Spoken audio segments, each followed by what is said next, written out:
studio today talking about how we're all learning, or how many of us are learning to work from home in the new normal, this transition to working remotely. And, again, I want to reiterate, we are extremely empathetic and give our heartfelt best to not only the people who are out there on the front lines who aren't able to work from home because they're in a necessary field, especially first responders and hospital workers, but also those who've been furloughed and reduced in force and who are facing what might seem at the moment staggering challenges while we're waiting for this stimulus package, and when is it going to get here, and will it be enough to get us across to May, to June.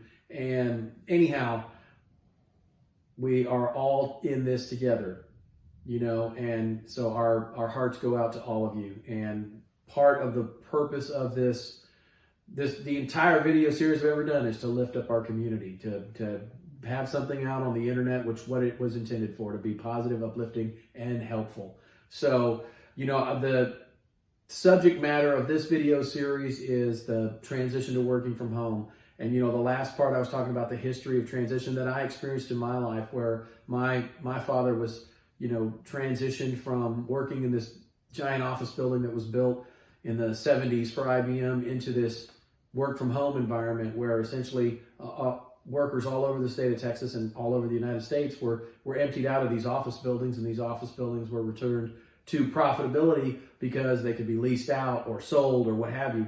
So how do you in the new normal, where we're already socially isolated and your only outlet is the gas station and the store for necessities, and even there you have to keep distances, then how do you deal with the mental mindset of the same four walls in your workstation? It's not like being at the office where you can make a joke with a colleague, have a coffee in the conference room, have a team meeting, and all be looking at the same document at the same time on the same table.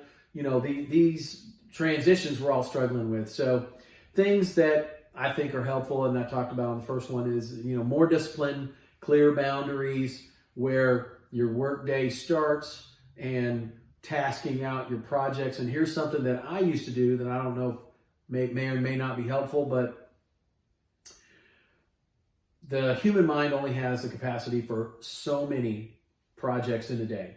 And some authors think it's less than 3, some think it's more than 3, but 3 to 5 is a very manageable number. And writing down your daily tasks and kind of, in other words, emptying out the junk box of your mind, and keeping a list of projects going forward, so you're always advancing the ball, always moving the ball down the field, getting the next set of downs is critical. But then be identifying, thinking about your 3 big tasks for the day that must be complete, and making sure that you're giving yourself in that work day boundaries for social interaction, right? Well, if you're trapped at home, working from home with spouse and kids, then make time for interaction, 20 to 40 minutes on the project, and then, lunchtime with them, dinner time with them. But another thing that I find extremely helpful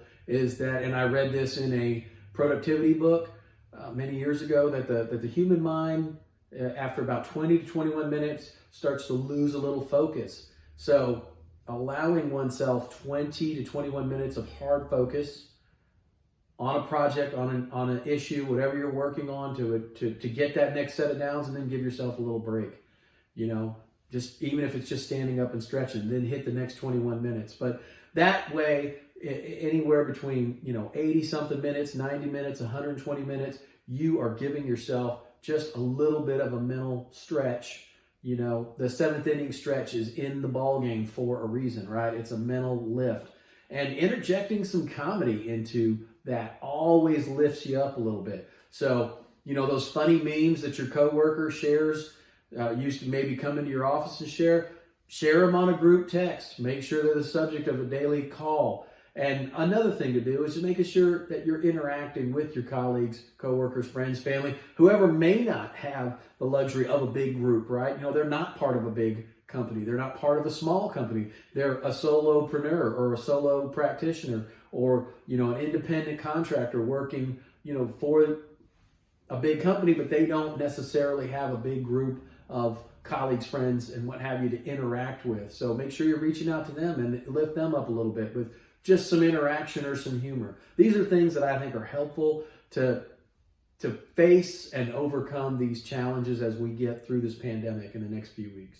Anyway, I hope this has been helpful, uplifting, positive. If you have any questions or comments, leave them on any social media platform where you see it. Like, subscribe, and share, please. And I will see you guys in the studio.